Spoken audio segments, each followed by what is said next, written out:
So in elementary ed, we talk about our philosophy of teaching. What is it you believe is important for quality teaching? And I think it's crucial that you identify that, especially in online teaching, because it's easy to get off track. It's easy to think, oh, I'm not going to do that because that takes too long, or I'm spending too much time doing this and I have to somehow change that. What we're doing has to be in line with what we believe is important about quality teaching and learning. So it's not just about doing it faster and better, but it's about being efficient. And I chose that word purposefully because according to Webster, efficient is about producing the desired effect with a minimum of energy and waste. So the desired effect is your philosophy. How can you make this class match what you believe about quality teaching and learning with the least amount of effort and waste? That's what we're really thinking about. So I'm not going to give up things I think are important just because they take too long. And I'll give you some examples of those things here in just a minute. So be thinking about what are your beliefs about teaching and learning? What is your philosophy? Now, I'll share a little bit about my philosophy. It's a borrowed philosophy from Donald Graves, who's a researcher in the area of writing. And so in my planning for my teaching, I incorporate these 4 things. And I share this with the students up front. This is my philosophy and how I design this class.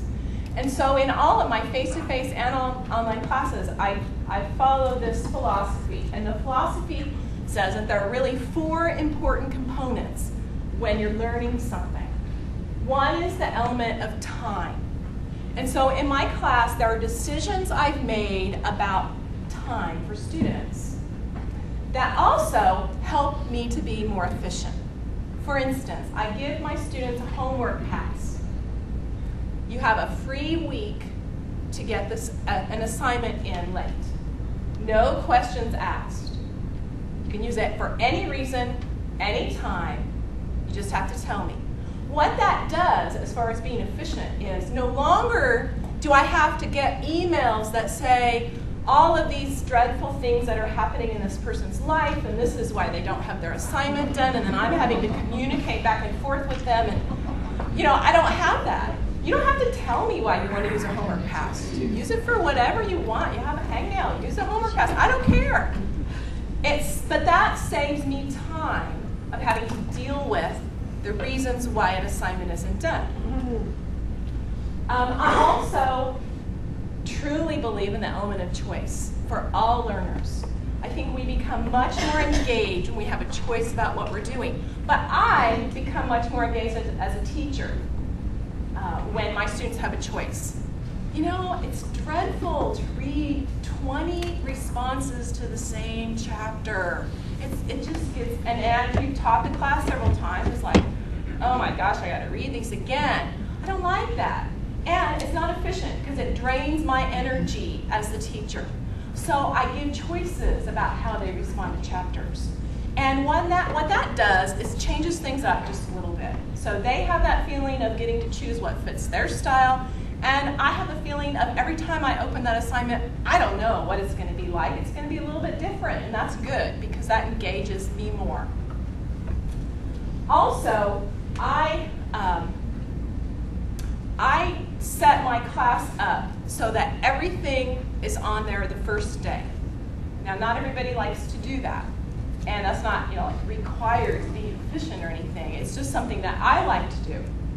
And what that lets me do as far as efficiency is I put in a lot of time up front. For a class that I've taught before, I'll usually block out a full day or possibly 2 full days to get everything ready before the class starts. So I go through all the assignments, see if they need to be updated, and reload everything in, check all my links, see if there's anything new that I want to add. And what that lets me do as far as being efficient is, once the class starts, my attention is then focused on feedback, which is another part of my philosophy, and managing the class. So I'm not frantically rushing around, oh, it's the almost the beginning of the next week and the students are going to need their next assignment and I don't have that ready. I'm not doing that. And so for me, that style works. It helps me to be efficient. I can focus more on my teaching rather than getting things ready for the students. It does take, like I said, that time up front. Sometimes that's hard to get, but I just have to block that out and know that that's what I have to do to get ready. As far as audience, I think it's important when you're learning something new that you somehow share that with someone else, because that helps embed those ideas in your own mind. Just like in this conference, you go down, you try it on the computer, right, when you're learning it, and you have that chance to talk to other people about what you're doing. And that's what I mean by audience. And so, of course, in online teaching, you have lots of ways for students to communicate with each other. But I also think it's important to help create a sense of community within the class. And so one of the things I do is I share just personal bits about my life, which helps the students to see that I'm a real person, not just a screen. Now, how does that help me be more efficient? I don't know with this one if it really helps me to be more efficient, but it helps me to establish a connection with the students. And sometimes that connection can help me to be more efficient because I get to know them on a personal basis. And I know my expectations for what kinds of work I can expect from them, how responsible they're going to be with responding. So it develops more of a personal connection. I haven't really decided if that's more efficient or not, but it's the way that I like to teach. And then the other part of my philosophy is giving feedback. And if you're strictly looking at saving time, of course, putting a letter grade on an assignment is about the quickest thing you can do. But remember, we're wanting the desired effect. We're wanting to match our philosophy. We're not just looking at the fastest. We're looking at what can we do that gets us the results we want with the minimum effort. So I do a lot of individualized feedback on their assignments. And I look at that as a way of teaching. So when I'm sharing those comments, I'm extending ideas, helping them think about things in a new way.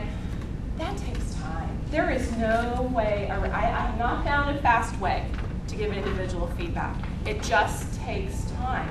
But it's, again, that match to what is quality teaching. And for me, to feel like I'm doing the job that I want to do, I have found no other way to give that individual feedback that's faster or more efficient.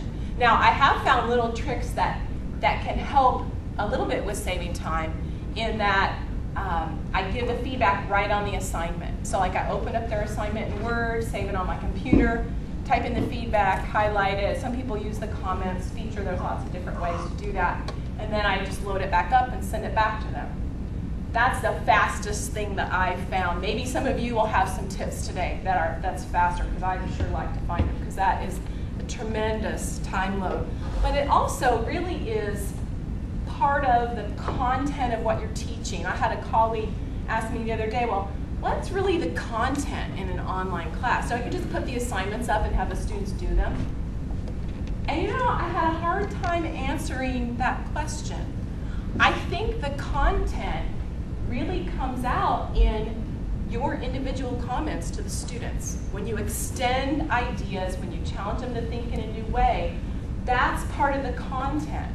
And without doing that, you're missing opportunities to teach. And so I can't find a way to make that individual feedback any more efficient and save time, because I think it's so important and I don't want to lose that. So, like I said, maybe you'll have some ideas for how to share that. So, like I said, your content. No, your content. No, your content. No, your content. No, your content. No, your content. No, your content. No, your content. No, your content. No, your content. No, your content. No, your content.